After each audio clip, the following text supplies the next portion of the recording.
Join Wager, cash in, and get a $125 bonus. Sign up now at TVG.com. Here's Revolutionary, who was last at the top of the stretch, and he got up to win it. Point of entry has defeated Animal Kingdom, and Orb and John Velasquez have won. Jabba's War chasing Palace Malice. Jabba's War from last to first. Verrazano tested as he has never been tested before by Vijay. Two undefeated 3-year-olds into the final 16th of a mile, and it will be Verrazano onto the Derby. Princess of Silmar for a shot at 36 to 1 in the Kentucky Oaks. Time is running out. They're coming down to the finish. Cross traffic.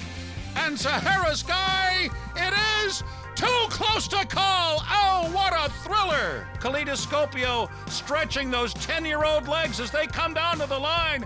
Kaleidoscopio, absolutely remarkable. Had to make up 25 lengths. To Game On Dude, who's just the best. And Big Blue Kitten has won. Emollient, yes. It will be Palace Malice and Mike Smith to win the Jim Dandy.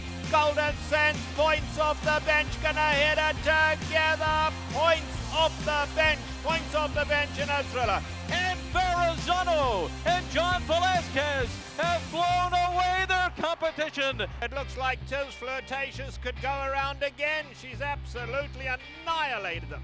Princess of Silmar ran like a champion this afternoon. Moreno and Orb, as they come down to the finish, will take charge with the late surge. Will take charge is surging, and it's a photo finish. It's too close to call. Obviously had a call on all his class today. As they come down to the finish, here is a champion on display, Royal Delta. Fed Bez, Golden Sands, Fed Bez, got him. It's going to be 3-horse photo finish, a photo that goes to Sweet Lulu. But this is total domination.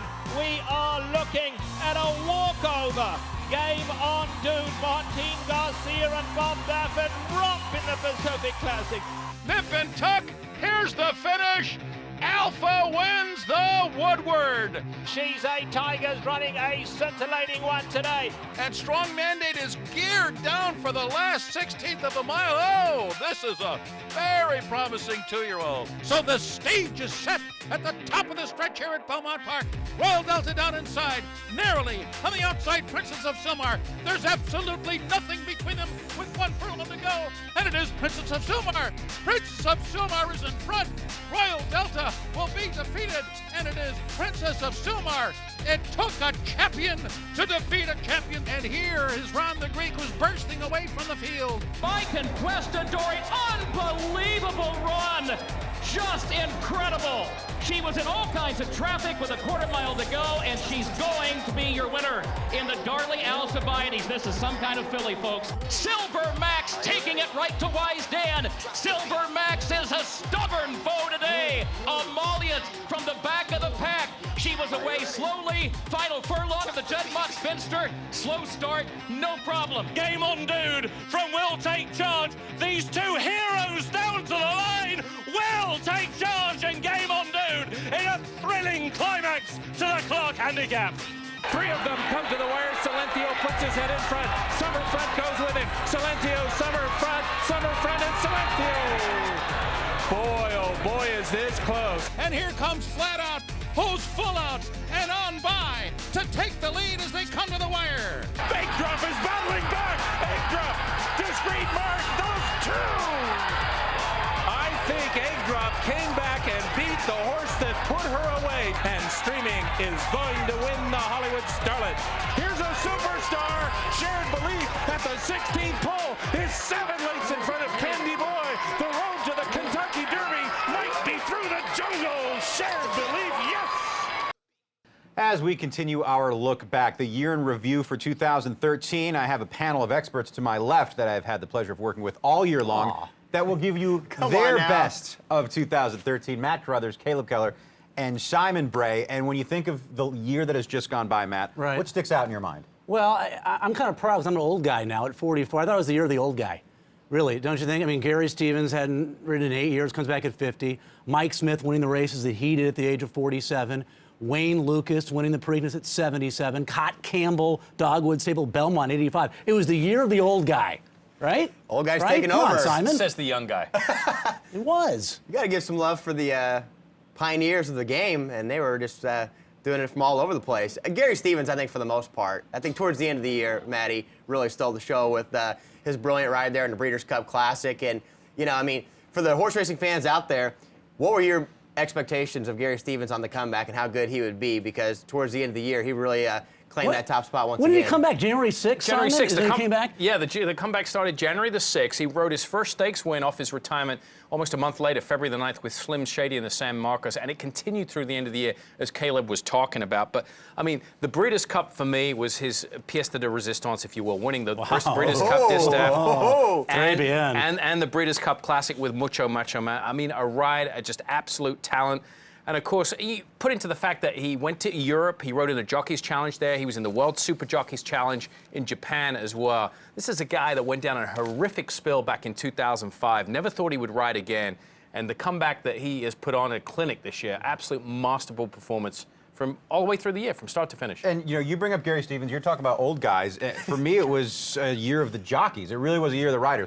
Everything that you said about Gary Stevens, I think we were all on the bandwagon when he came back into the saddle. And then the continued dominance in the Breeders' Cup by Mike Smith. We saw a fantastic year. We touched on it in another part of the show with what Joel Rosario did in such a short span. He wins the Dubai World Cup, the Kentucky Derby, and sets a wins record at Keeneland.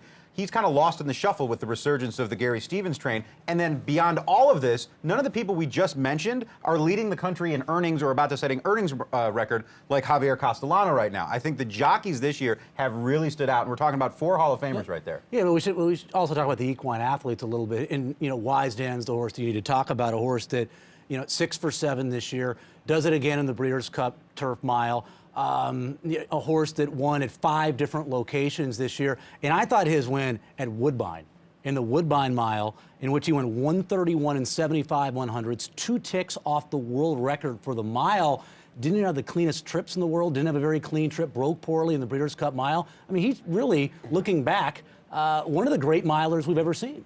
You know, Mike, I mean, part of the great moments, you have, you know, horses that have standout performances, but what I love about the racetrack is that sometimes you get those little moments in between with the connections that are great. And at Keeneland in the fall meet, Rusty Arnold had that unbelievable streak going of having at least one winner in each of the meets at Keeneland that he had saddled one horse since the spring of '86. And towards the end of the fall meet, he was down to his last chance. I think he was somewhere in the ballpark of 0 for 20, 0 for 25. Had a lot of promising 2-year-olds that, you know, just weren't working out for him, and anybody, you know, can be adept for a little bit of a cold streak, but his last horse and his last chance was Exothermic on the final day, and the horse wins to keep that streak going. That was just really awesome for Rusty. He's a class act, and the way that he handled, you know, the streak possibly coming to an end was pretty cool. So to keep it going was pretty special. Speaking of Keeneland, real quick, Mike, before we wrap it up, an honorable mention to Ken and Sarah Ramsey and Kitten's Joy. This is a stallion that went to stud a couple of years ago, and without the support of the owner, Ken and Sarah Ramsey, would never have made it in the United States. This horse didn't have the credentials to become a top U.S. stallion. Not a sprinter on the dirt, flashy. Kitten's Joy dominated mainly at Keeneland all those races for Ken and Sarah Ramsey. They've had a tremendous year. And the other thing, finally, was you also, I thought it was the year of horses coming back. You had some of the great horses from 2012. You know, in the age we live in, where horses retire on the premature side, most of our great horses from 2012 came back in 2013. And the horse maybe ended 2013 as the best horse. Will Take Charge. We'll see him again in 2014. It took us that long to get to Kitten's Joy, who pulled off one of the most remarkable feats we've ever seen, winning all those grade 1s in one single day. Correct. And that just gives you an idea of how special of year 2013 was. Perhaps the best of 2013 was a little better than I thought before I got to sit down with you gentlemen. Thanks a lot, guys. Simon, we could help you. Caleb, Matt. Yeah, make it clearer for you. Well, the best of 2013 certainly was better than most years in the sport of thoroughbred racing.